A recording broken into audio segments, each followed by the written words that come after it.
అందరికీ నమస్కారం అండి. మొత్తం 146 గజాల్లో ఉన్నటువంటి ఇండిపెండెంట్ హౌస్. ఈ 146 గజాల ఇండిపెండెంట్ హౌస్ 2 BHK ఉంటుందండి.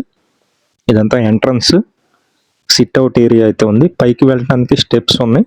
అలాగే ఇది మెయిన్ డోర్ అండి, టేక్ వుడ్ డోర్ అయితే ఉంది, మీరు చూస్తున్నారు.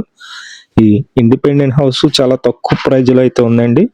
ఓన్లీ గ్రౌండ్ ఫ్లోర్ కన్స్ట్రక్షన్ ఉంటుంది. కింద మొత్తం టైల్స్ అయితే ఇచ్చారు, పైన జిప్సమ్ సీలింగ్ ఉంది. ఇది kitchen area, open type kitchen లాగా ఇచ్చారు. కాకపోతే కబోర్డ్ వర్క్స్ అన్ని మనమే చేయించుకోవాలండి. ఓన్లీ సిమెంట్ ర్యాక్స్ మీదే సేల్ అయితే చేస్తున్నారు. ఎంత హాలు, టీవీ యూనిట్, కబోర్డ్ ఇచ్చారు. ఇక్కడ 2 బెడ్రూమ్స్ అయితే ఉన్నాయి. మొత్తం 146 గజాలు. లొకేషన్ వచ్చి నున్న, విజయవాడ పక్కన ఉన్నటువంటి నున్న లొకేషన్లో ఈ ఇండిపెండెంట్ హౌస్ అయితే సేల్కి రావటం జరిగింది. ఇది మొత్తం మాస్టర్ బెడ్రూమ్ అండి. మాస్టర్ బెడ్రూమ్ చూస్తున్నారు, చాలా విశాలంగా ఉంది. ఇక్కడ అటాచ్డ్ బాత్రూమ్ అయితే ఉంది. అలాగే ఇక్కడ సెకండ్ బెడ్రూమ్ అయితే ఉంది. ఇది సెకండ్ బెడ్రూమ్ అండి. మొత్తం డోర్ ఫ్రేమ్స్, కిటికీ ఫ్రేమ్స్ అన్నీ కూడా గ్రానైట్ ఫ్రేమ్స్ అయితే ఇచ్చారు. అలాగే కబోర్డ్ వర్క్స్ మనమే చేయించుకోవాలి. ఇది కాస్ట్ అయితే కనుక 58 లక్షలు అయితే చెప్తున్నారండి. రేట్ అయితే మాట్లాడుకోవచ్చు, తగ్గిస్తారు. మొత్తం 146 గజాలు కాబట్టి ఇంట్రెస్ట్ ఉన్న వాళ్ళు ఫోన్ చేయండి. Thank you.